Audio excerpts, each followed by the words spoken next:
Assalamualaikum warahmatullahi wabarakatuh. Alhamdulillah wassalatu wassalamu ala rasulillah Sayyidina Muhammadin wa ala alihi wa sahbihi wa mawalah, amma ba'du. Hadirin sekalian, 15 menit ke depan saya diberi kepercayaan oleh takmir masjid untuk menyampaikan ceramah dengan topik rumus kebahagiaan dalam Islam. Ada tiga bagian dalam ceramah ini. Yang pertama, apa sebenarnya kebahagiaan itu? Yang kedua, mengapa kita harus bahagia dan tidak boleh susah? Dan yang ketiga, bagaimana supaya kita bahagia? Yang pertama, apa sih sebenarnya bahagia itu? Saya mendefinisikan berdasarkan definisinya ahli jiwa.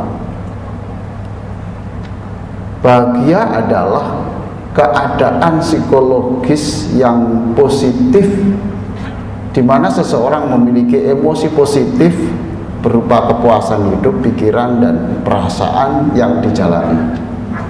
Jadi bahagia itu apa? Bahagia ya, dia bisa menyikapi secara positif semua yang terjadi.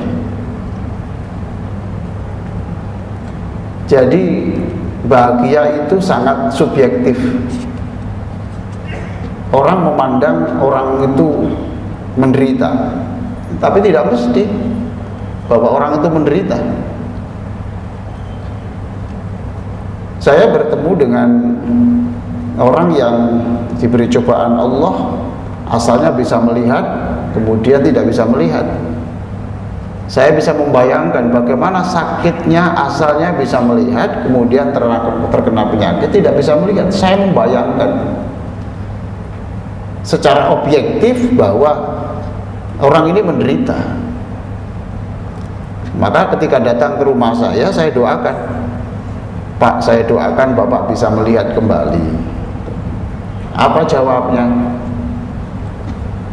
Maaf Pak Ustadz, jangan didoakan bisa melihat kembali, sebab saya dengan buta begini bahagia. Mengapa bahagia?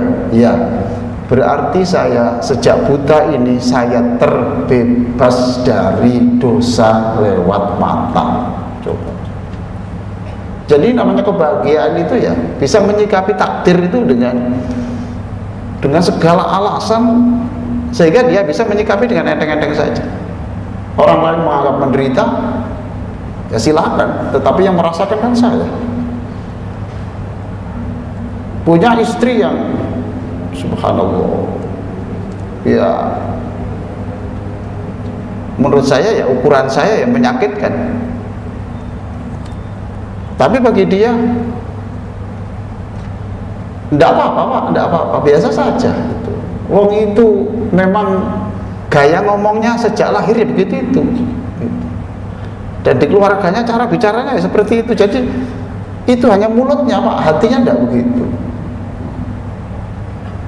Yang kedua, ya biar aja Pak, saya bahagia saja. Jangan-jangan saya bisa besok masuk surga itu ya karena cerewetnya istri saya.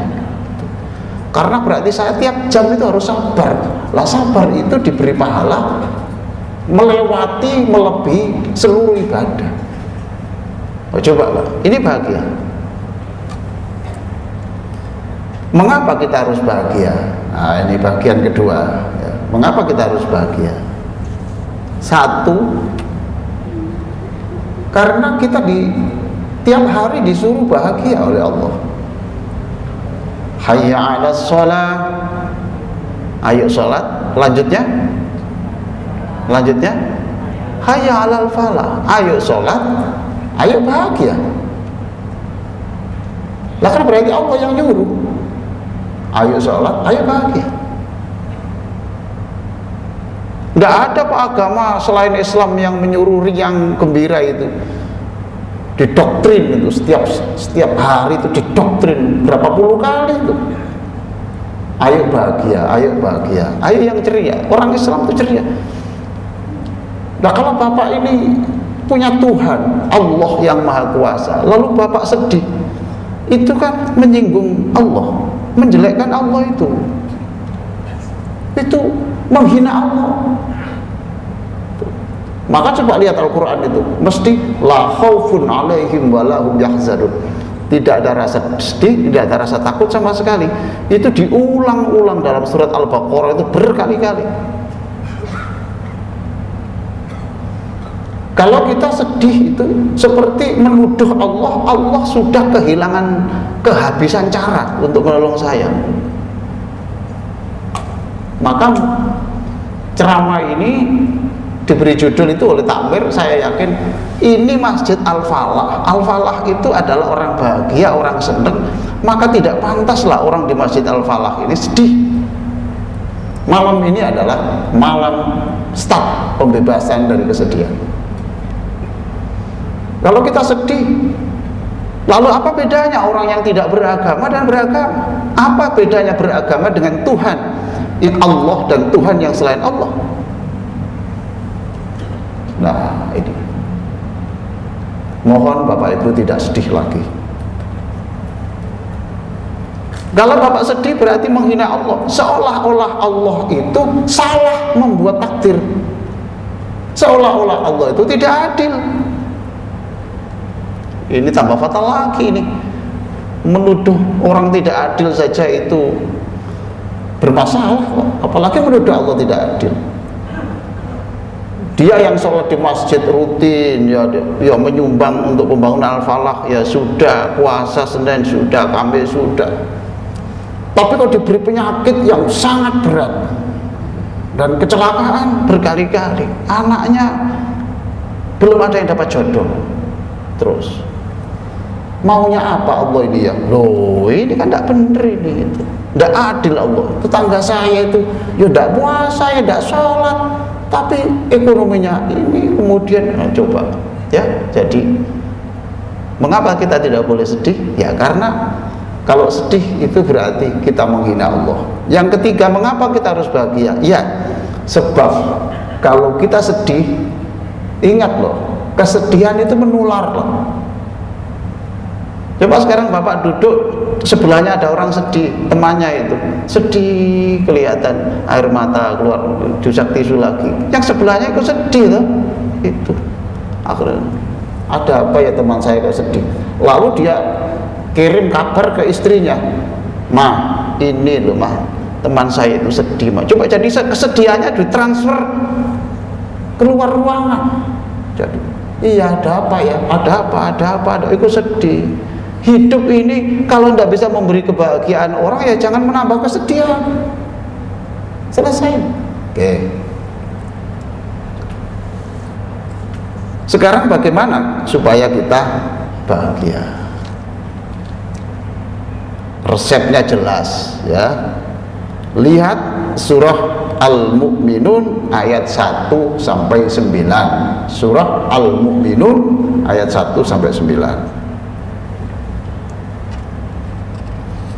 Di situ jelas sekali ya. Qad aflahal mu'minun. Sungguh pasti orang mukmin itu bahagia. Masya Allah, orang mukmin itu bahagia. Jadi kalau orang itu kok kelihatannya wajahnya itu cemberut, itu diragukan. Kamu itu orang mukmin apa enggak? Loh kamu punya Allah yang Maha Kuasa bisa melakukan sesuatu, kok kamu itu masih cemberut gitu? Bapak dan saudara-saudara sekalian, kalau ada di antara sekalian, bapak sekalian dan ibu ini yang sakit, sama sekali tidak sulit kalau jam ini setelah ceramah ini bapak sembuh, itu bisa. Bapak tidak boleh meragukan itu. Kalau yang terbelit hutang kemudian Allah menolong, jam ini bisa. Jangan meragukan. Kalau kita meragukan, kafir itu. Lalu pertanyaannya, kenapa Allah tidak menolong, tidak menyelesaikan masalah saya? Jawabnya adalah Allah punya pertimbangan yang Anda tidak tahu. Wallahu ya'lamu wa antum la ta'lamun. Allah tahu dan kamu tidak tahu. Nah, di situ dikatakan kalau ingin bahagia, satu, alladzina hum fi sholatihim khashi'un. Ya. Satu, lakukan sholat itu dengan khusyuk. Khusyuk itu apa toh Pak? Khusyuk itu ya tunduk, fisiknya itu tunduk kepada Allah, jiwanya tunduk kepada Allah.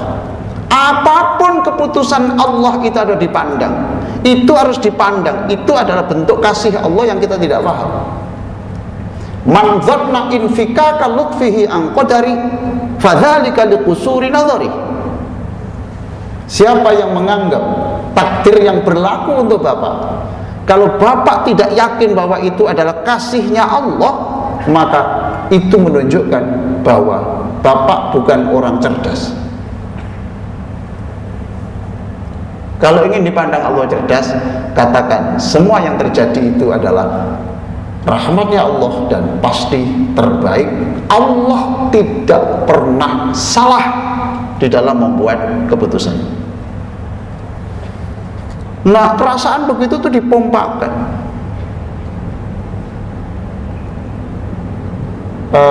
Saya terangkan di buku yang terapi sholat bahagia itu, saya katakan kalau ingin bahagia, renungkanlah alhamdulillah. Alhamdulillah itu apa? Coba caranya bagaimana? Istilahnya zoom in kebaikan pasangan dan zoom out kejelekan pasangan. Jadi kalau bapak-bapak, ibu-ibu punya pasangan yang punya kejelekan-kejelekan, tolong gambar kejelekannya itu dikecilkan, lalu gambar kebaikannya itu diperbesar. Pasti lumayan, tidak sedih berkepanjangan. Jadi ketika pasangannya atau anaknya itu melakukan sesuatu yang tidak enak, ya sudah itu. Ya tidak apa-apa, tapi yang penting kan kemarin kan bla bla baik. Itu namanya menzoom in, membesarkan gambar kebaikan orang, lalu menzoom out, mengecilkan gambar kekurangan atau kejelekan orang. Saya tanya Bapak Ibu, Bapak lebih cerdas mana? Mengingat kejelekan orang atau kebaikan orang? Pak, jawab. Pak, Bapak ini lebih sering, lebih mudah mana? Mengingat kebaikan orang atau kejelekan orang? Apa? Kejelekan orang. Persis hasil penelitian memang begitu. Persis, tidak salah. Lah sekarang Pak, Islam datang ini untuk merubah, jangan menjadi manusia pada umumnya, tapi jadilah manusia yang luar biasa. Kok bisa luar biasa? Iya, karena Al-Quran datang. Apalagi nanti di dalam sholat ada ya, karena saya diberi judul bahagia melalui dalam pandangan Islam, ya saya jelaskan secara umum. Saya tidak diminta bicara bahagia melalui sholat. Yang kedua apa? Kalau ingin bahagia, walladzina hum 'anil lagwi mu'ridun.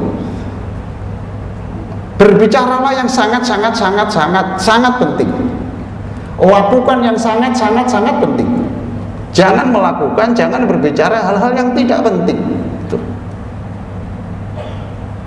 Sebab banyak hal terjadi, kesulitan hidup itu karena berbicara lebih dari kebutuhan.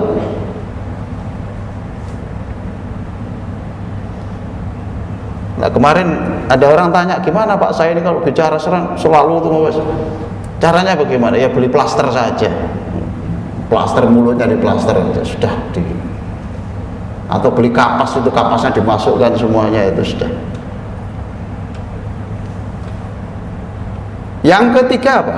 Walladzina hum li furujihim hafizun. Jangan berzina. Coba Bapak setiap hari menyaksikan di televisi, di media sosial pembunuhan akibat perselingkuhan. Coba